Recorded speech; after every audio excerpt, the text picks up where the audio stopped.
ये धुलेश्वर आचार्य संस्कृत महाविद्यालय Manoharpur, doctor Sitaram Sharma, professor साहित्य, आचार्य, प्रथम सेमेस्टर, साहित्य विषय, तृतीय प्रश्न पत्रम, काव्य प्रकाशे काव्य प्रयोजनम इति शीर्षकम् अवलंब्य चर्चां कुर्मः। आचार्य मम्मटेनोक्तं काव्य प्रयोजन विषये प्रथमोल्लासे काव्यं यशसे अर्थकृते व्यवहारविदे शिवेत्तरक्षतये सद्य परनिर्वृत्तये कांता सम्मिततयोपदेशयुजे। अस्यां कारिकायाम् आचार्यनोक्तं यत् कवे कर्म काव्यम्।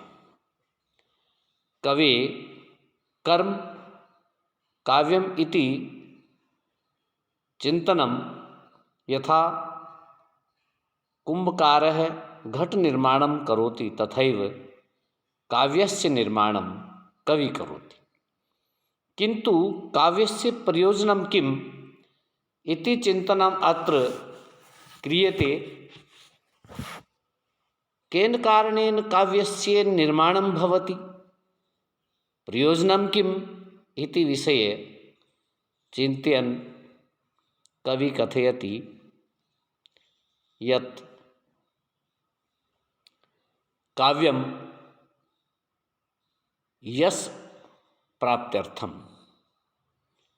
कालिदासादयः कवयः यश प्राप्ति कारणेनैव काव्यस्य निर्माणं कृतवान्। अतः यशसे काव्येन यश प्राप्ति भवति। जरामरणजं कायः इति चिन्तयन् शरीरं तु नष्टं भवति, किन्तु काव्यरूपेण कवि जीवति। अनेनैव अर्थकृते अर्थप्राप्त्यर्थम् अपि काव्यस्य निर्माणं भवति। अतः कालिदासादीनाम् इव यशः श्रीहर्षधावकादीनां कृते धनं। हर्ष कविना धन प्राप्तं, धावकादीनां कविभिः धन प्राप्तम्। अनेनैव राजादिगत उचिता व्यवहारादि कार्यार्थम् अत्र व्यवहारविदे व्यवहारस्य ज्ञानं कथं मयूरादीनाम् इति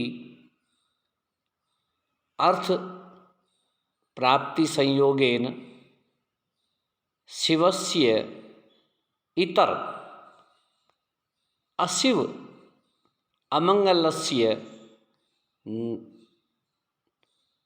अमंगलस्य नष्टार्थं वा दूरीकर्तुं काव्यस्य निर्माणं कुर्वन्ति कवयः।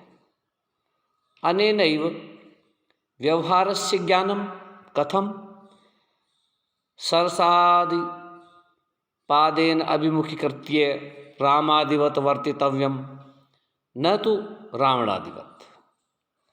अनेनैव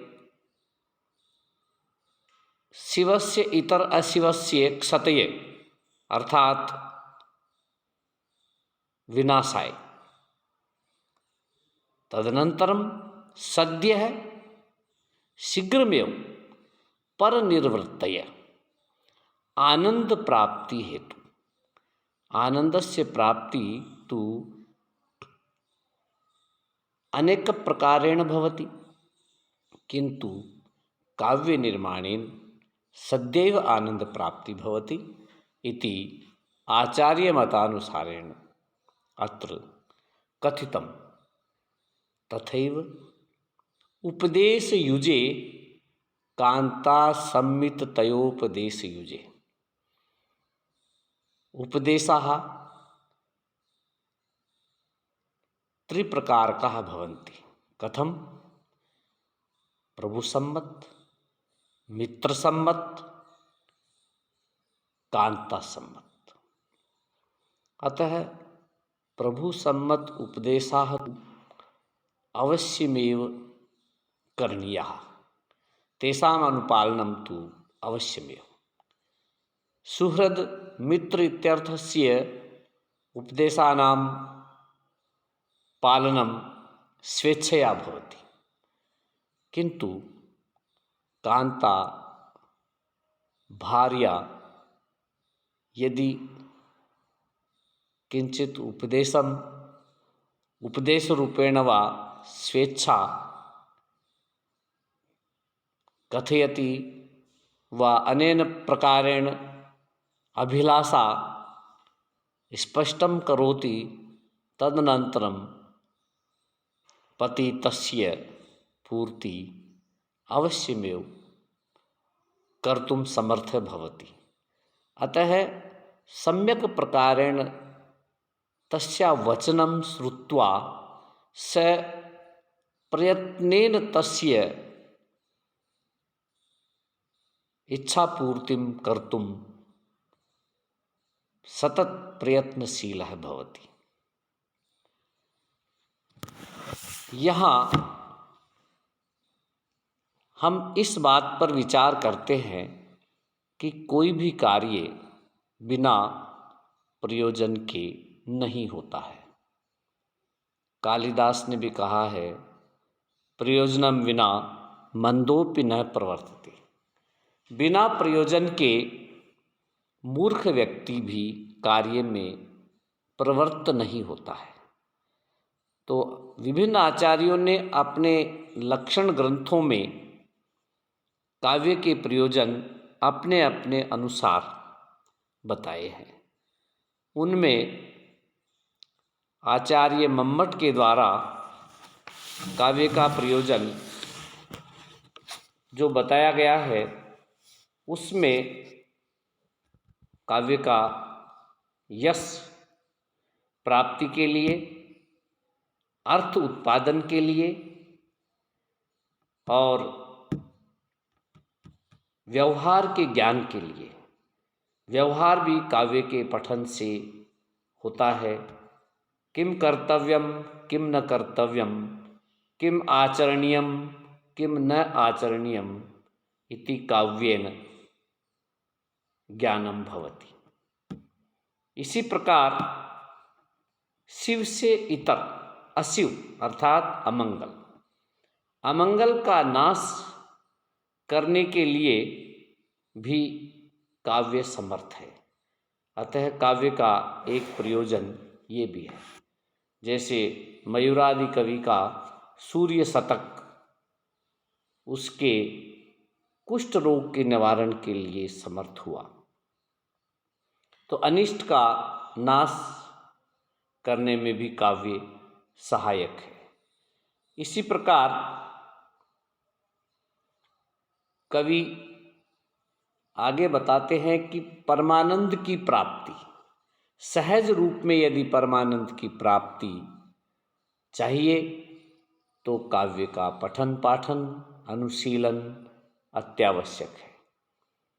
और उपदेश में तो सरस रूप से कर्तव्य अकर्तव्य का भान कवि के द्वारा काव्य के माध्यम से ही दिया जाता है। अतः इसमें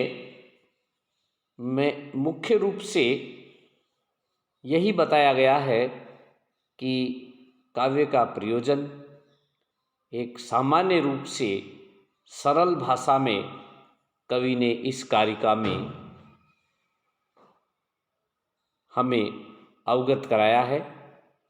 और इसमें कई सारे प्रयोजन जो बताए गए हैं।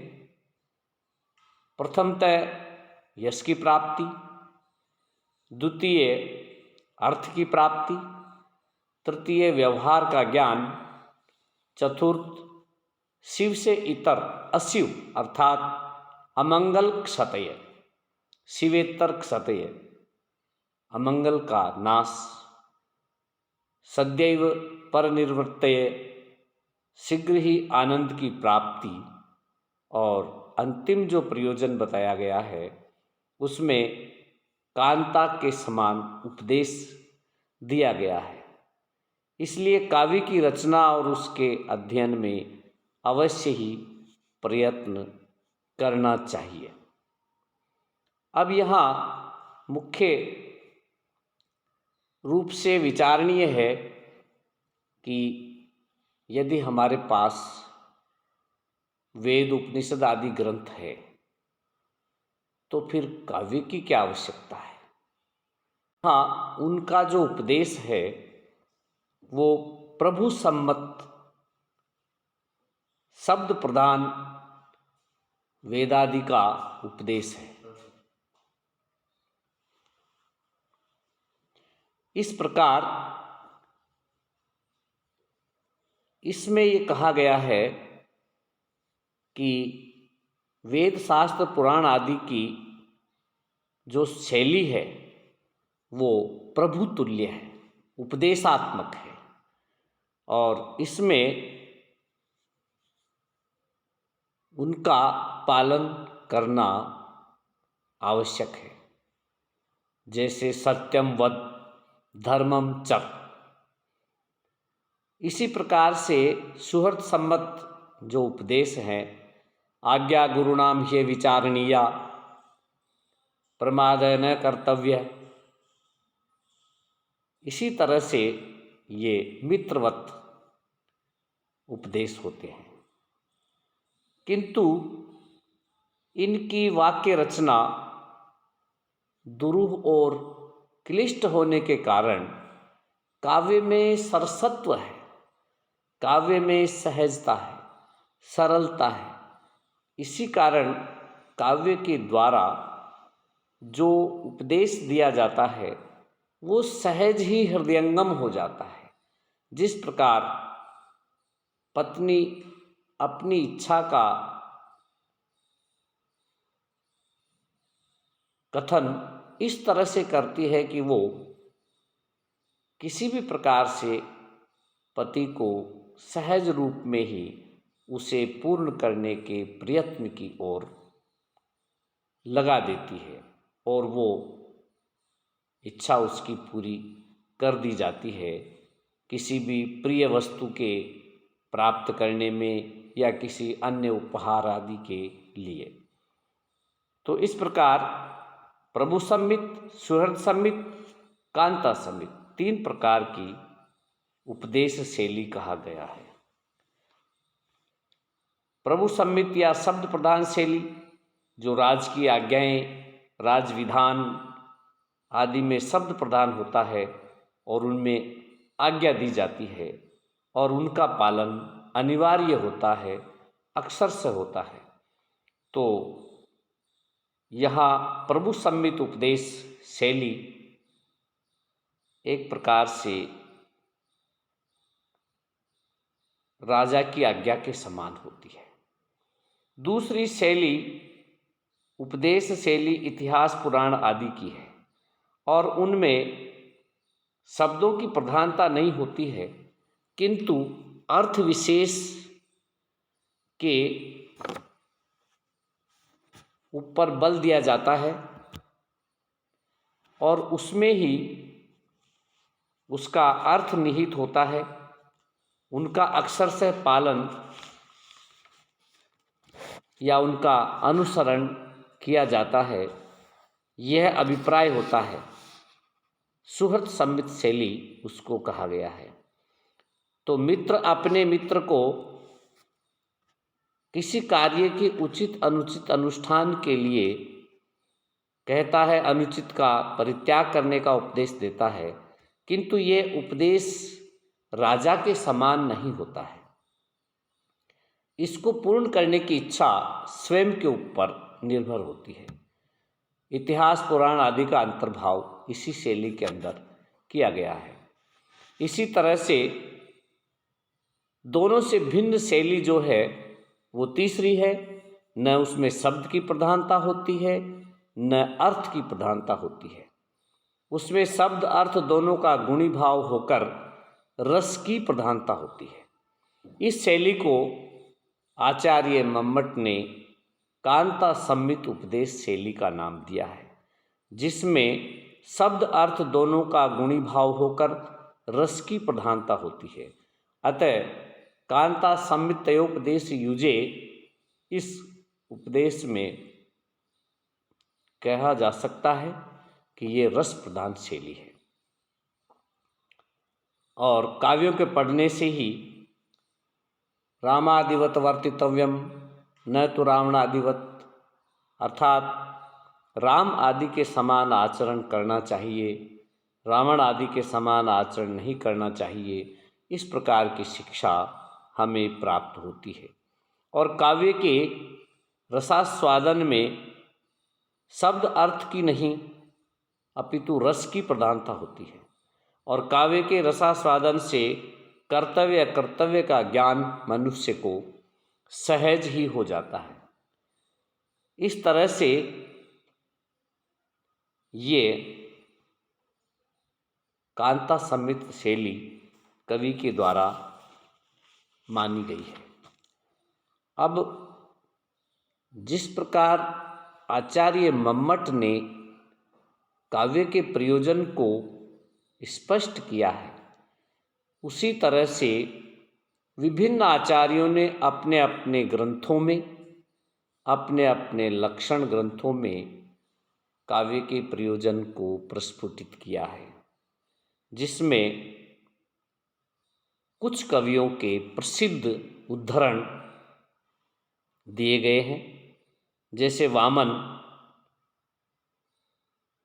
के द्वारा भी काव्य का प्रयोजन अपने लक्षण ग्रंथ में किया गया है। और काव्य प्रयोजन के प्रतिपादन में आचार्य मम्मट के पूर्ववर्ती आचार्यों में वामन का प्रमुख स्थान है।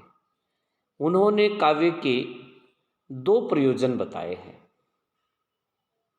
और लिखा है, काव्यम सद दृष्टा दृष्टार्थम प्रीति कीर्ति हेतुत्वात्। यहाँ आचार्य वामन कहते हैं कि प्रीति अर्थात आनंद की अनुभूति, इसको काव्य का दृष्ट प्रयोजन कहा गया है।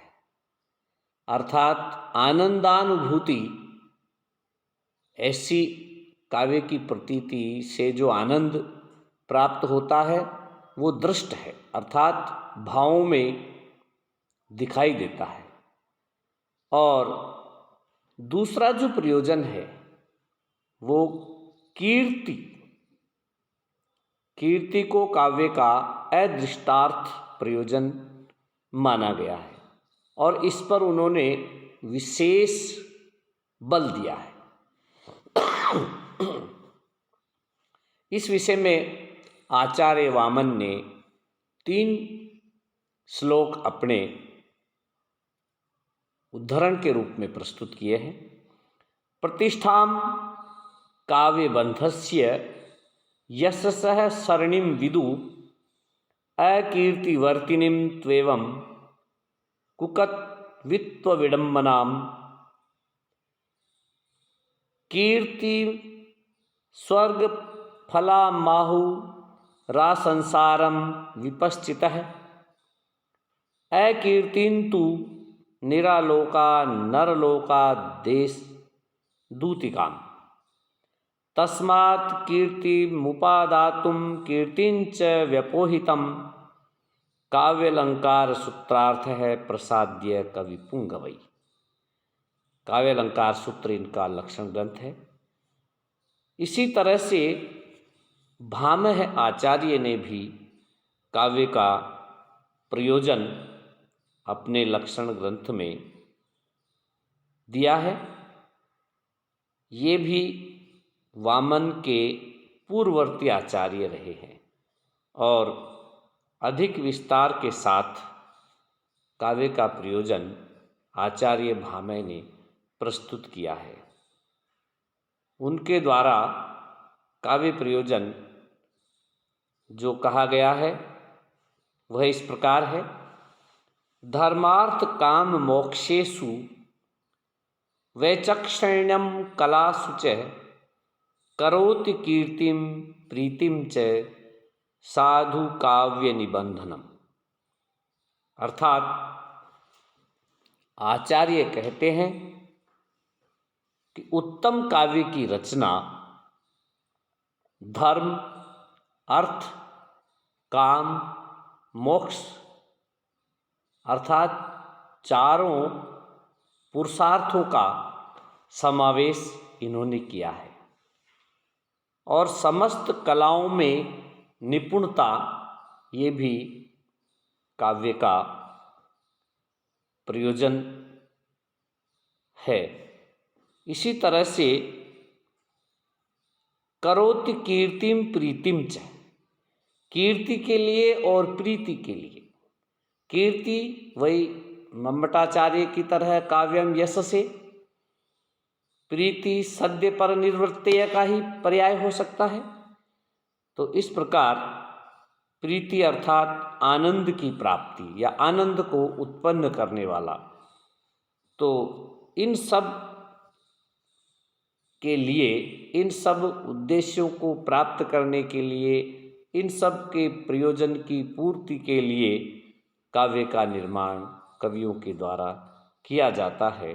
साधु काव्य निबंधनम अर्थात कि इस श्लोक को सभी उत्तरवर्ती आचार्यों ने बड़े ही आनंद से आदर पूर्वक ग्रहण किया है और इसके अनुसार कीर्ति और प्रीति के अतिरिक्त पुरुषार्थ जो हमारी भारतीय संस्कृति के मूल आधारों में से एक है, ये चारों पुरुषार्थ चतुष्टय के नाम से कहे गए हैं और इनके साथ कला में निपुणता, व्यवहार का ज्ञान, ये भी आचार्य मम्मट की कारिका में समाहित है, व्यवहार विदे में और सद्य पर निर्वृत्तेय में आनंद की प्राप्ति। और इसी प्रकार इनकी निपुणता जो काव्य का प्रयोजन भामह आचार्य ने अपने लक्षण ग्रंथ में कहा है, उसी का ही एक प्रकार से समावेश मम्मट आचार्य के द्वारा भी किया गया है। इसी तरह काव्य प्रयोजन के लिए कुछ और भी आचार्यों के द्वारा उत्तम काव्य की रचना के लिए कतिपय उद्धरण दिए हैं, जिनमें से प्रमुख है उपेयुषामपि दिवं सन्निबंध विधायिनाम आस्त एव निरातंकम कांतम काव्यमयम वपु रणद्धीरोदसी चास्य यावत् कीर्ति रणस्वरी तावत् किलाय मध्यास्ते सुकृति वैबुधम पदम।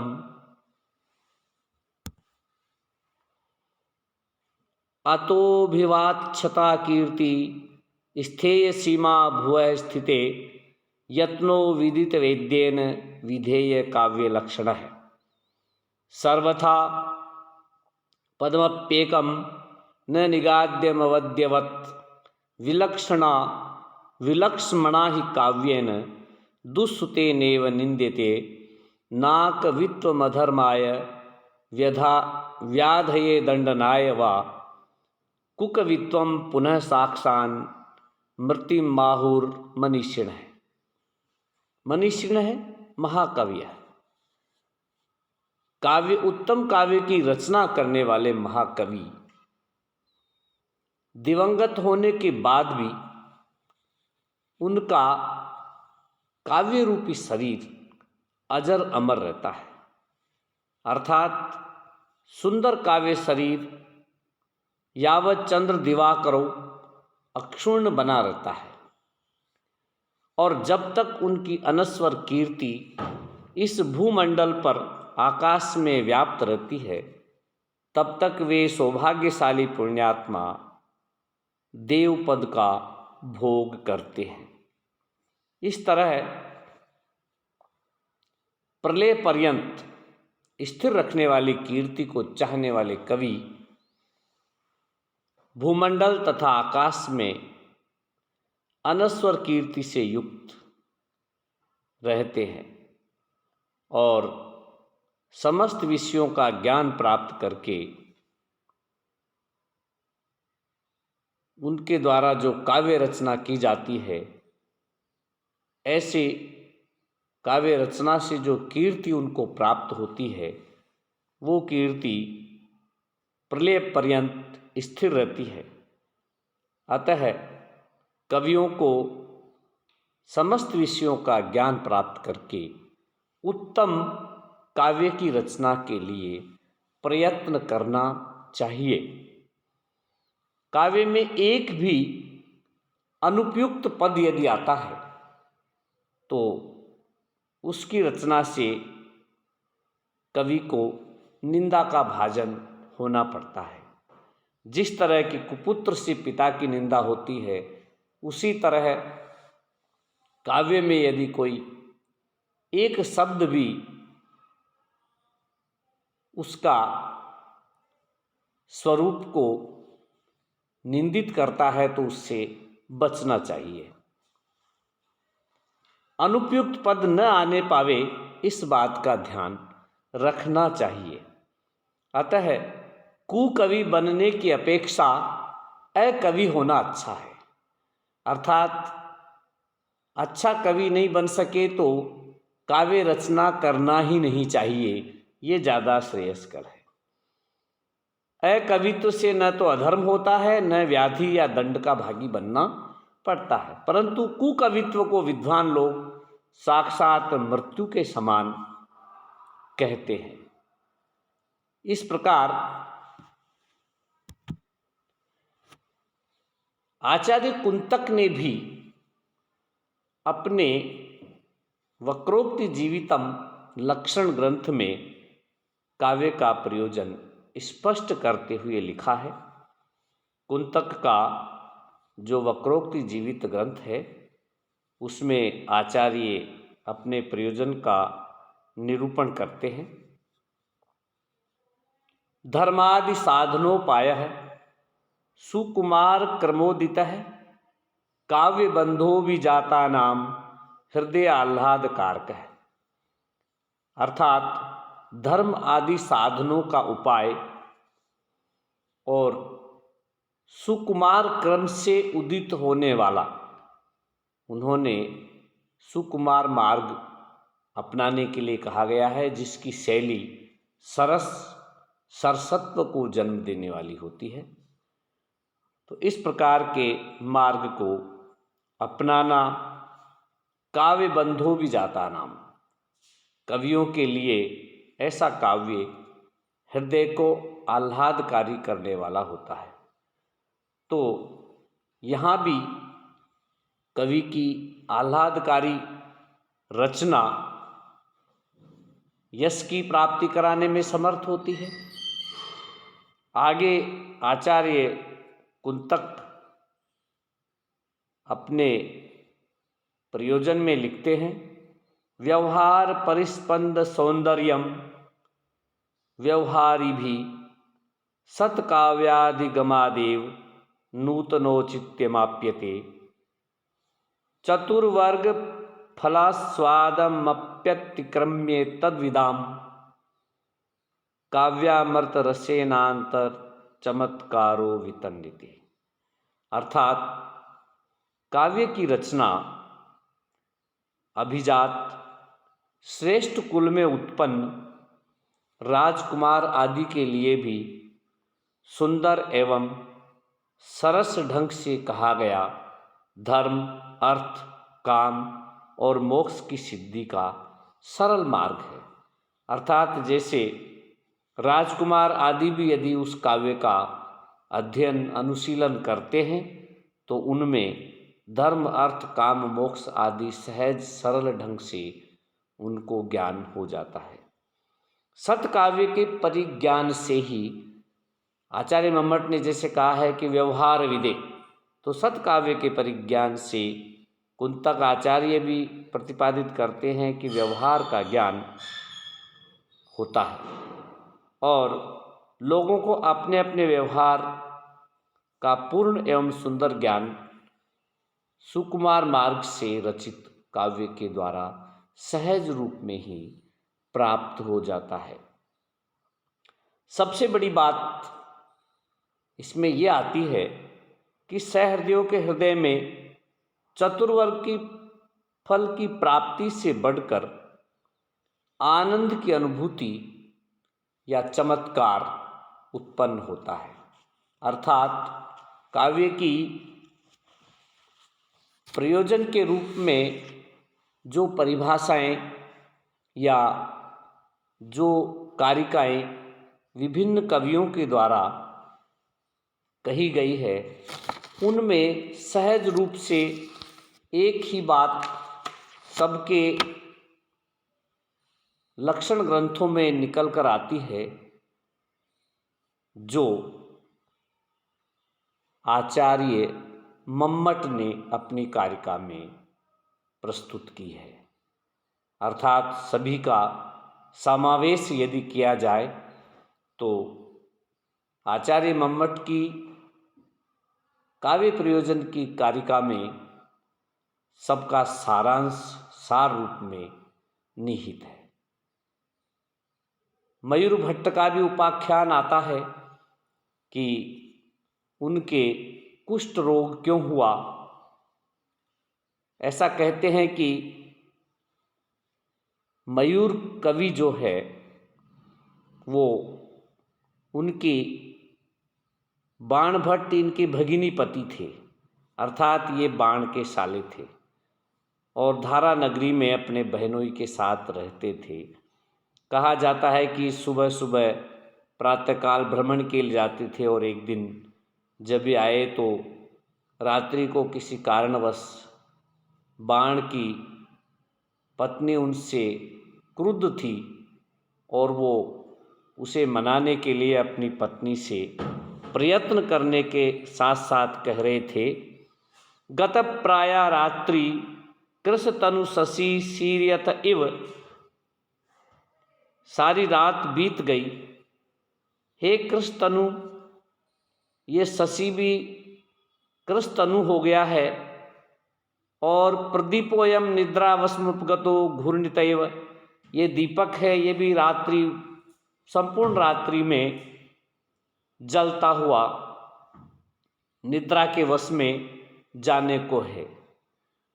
प्रणामांतो मानस त्यजसि न तथापि क्रुद्धमहो, अहो इतना सब कुछ होने के बाद भी संपूर्ण रात्रि में बार बार मनाने पर भी तुम अपने मान का त्याग नहीं कर रही हो। इस प्रकार बाण अपनी भार्या को मनाते हैं जो कि मयूर कवि की बहन है। अब इसके चतुर्थ चरण में उनको सूझ नहीं रहा था कि आगे क्या कहना चाहिए। इसका अर्थ प्राय इस प्रकार है कि हे प्रिय, रात्रि समाप्त हो आई है, चंद्रमा अस्त हो रहा है और दीपक भी रात भर जागने के कारण निद्रा के वशीभूत होकर झोंके ले रहा है। यद्यपि प्रणाम से मान की प्राप्ति के साथ तुम अपना मान समाप्त नहीं कर रही हो और मेरे सिर नवाने पर भी तुम क्रोध नहीं छोड़ रही हो, इस तरह बार बार दोहरा रहे थे।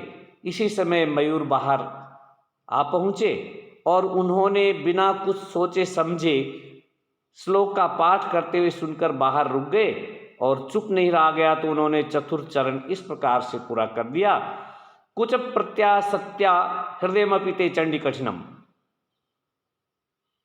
कि तुम्हारा हृदय भी कठोर कुछ कलश के स्पर्श के कारण इनके मध्य में रहने से हृदय भी कठोर हो गया है। हे चंडी, तुम्हारा हृदय भी कठोर हो गया है। इस प्रकार मयूर के द्वारा चतुर्थ चरण पूरा कर दिया गया। उन्होंने शायद सोचा होगा कि कोई काव्य बना रहे हैं, तो इससे बाण की पत्नी को बड़ा क्रोध आया और आवेश में उन्होंने कुष्ठी हो जाने का श्राप मयूर कवि को दे दिया।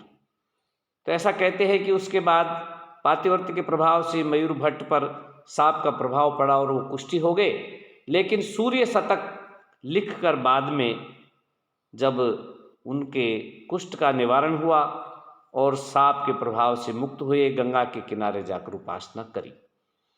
तो इस प्रकार का उदाहरण आता है। क्रोध के शांत होने पर मयूर की भगनी को भी बड़ा पश्चाताप हुआ। कहने का अभिप्राय यह है कि इस प्रकार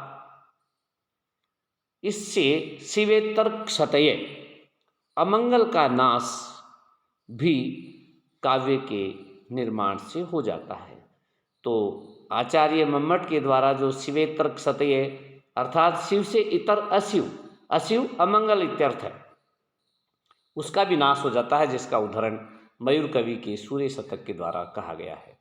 तो इस कारिका में इस प्रकार काव्य से यश की प्राप्ति, काव्य से अर्थ की प्राप्ति मेंट धावक आदि कवियों को जो हुई, और व्यवहार का ज्ञान, शिव से इतर अशिव का अमंगल का नाश, सद्य ही आनंद की प्राप्ति और कांता सम्मित उपदेश आदि काव्य के प्रयोजन के रूप में आचार्य मम्मट के द्वारा इस कारिका में कहे गए हैं। इस प्रकार इस शीर्षक का समापन किया जाता है।